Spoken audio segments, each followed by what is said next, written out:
Hi Paul here. I just want a quick explanation about what this video is about because I don't really explain it properly when I get going. A few months ago I built this guitar. It's obviously what it is. It's a tribute to the Van Halen Frankenstrat. Built it all out spare parts that I already had, but it doesn't play brilliantly when the action is low, and a guitar like this needs to be a bit of a shredding machine really. So I've decided to have a go at levelling and polishing the frets, etc. myself.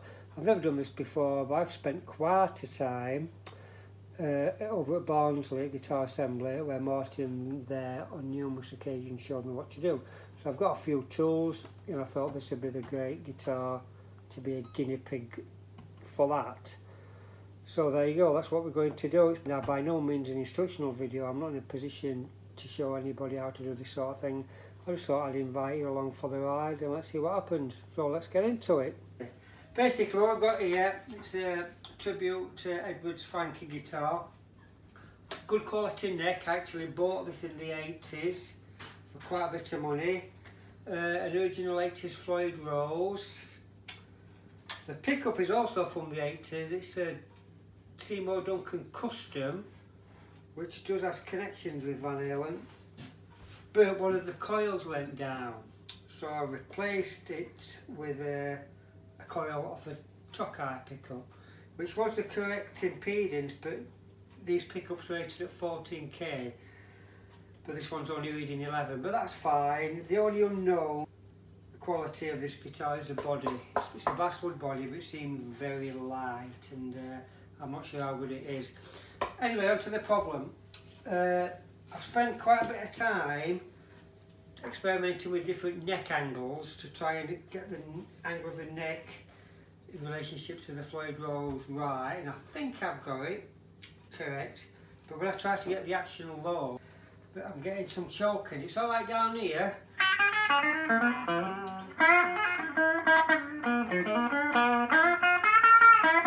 A little bit of choking, but when you get up here, like now this area, say from the 10th to the 15th, no good at all. As far as I can tell, the truss rod is set up right, but it's awkward to experiment with it because it's there, and because the body and the neck weren't designed to go together, I can't adjust the truss rod, but it does seem okay. I was thinking that maybe the neck angle isn't angled too far back, but when you get up here, it's okay again. Just round here.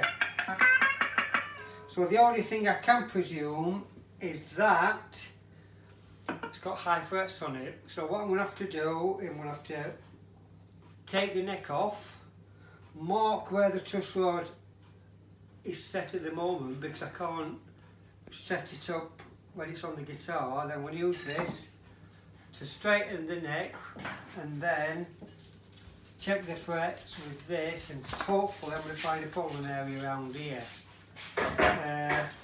So that's my plan. So I'll let you know. I'll let you know how we go on. So I'll see you in a bit.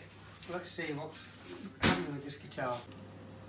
Okay, so I've took the neck off and I've set the truss rod so it's flat, and I've run a fret rocker across it, and we do have a few high spots. I've marked them there, look. There's one down at the 4th fret, 3rd, 4th fret, and then a little bit there, and then when we get to the 12th fret there's a bit, and there's a few high spots in the troublesome area. Whether they're causing the problem or not, we'll see. So what I'll do now, I'll run a fret leveler across the entire length of the neck and just take those high spots off and check it again and see if that does anything for us. Okay, so a quick update here. I run the levelling beam over the frets, checked them with the rocker, marked them, levelled them again. There was a few points that wouldn't come down with the levelling beam, so I actually used a file and did the individual frets that were way too high. I don't know if it was naughty to do that, but anyway, I've done it. So now I've masked the fingerboard off, I've marked the frets again, and I'm just going to give them a bit of a profile where they need it. I prefer to use this. It's got you can see it's got a curved edge. It's like smooth on the side so you don't damage the wood. I prefer to use that rather than one of those crowning tools. Then I go up the grits about 1,000, 12,000, 15,000. Then I like to polish the frets with some of this, and it really gives them that custom made instrument finish. So I'll do that now, and then we'll get back together and see if we've been successful.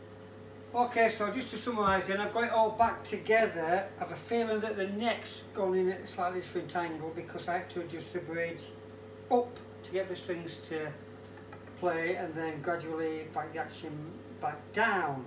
But if you listen, it's definitely, just turn it up a bit so you can hear.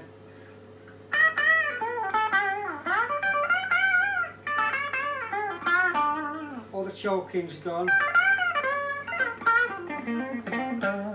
So definitely worth doing if I was going to give you a bit of a...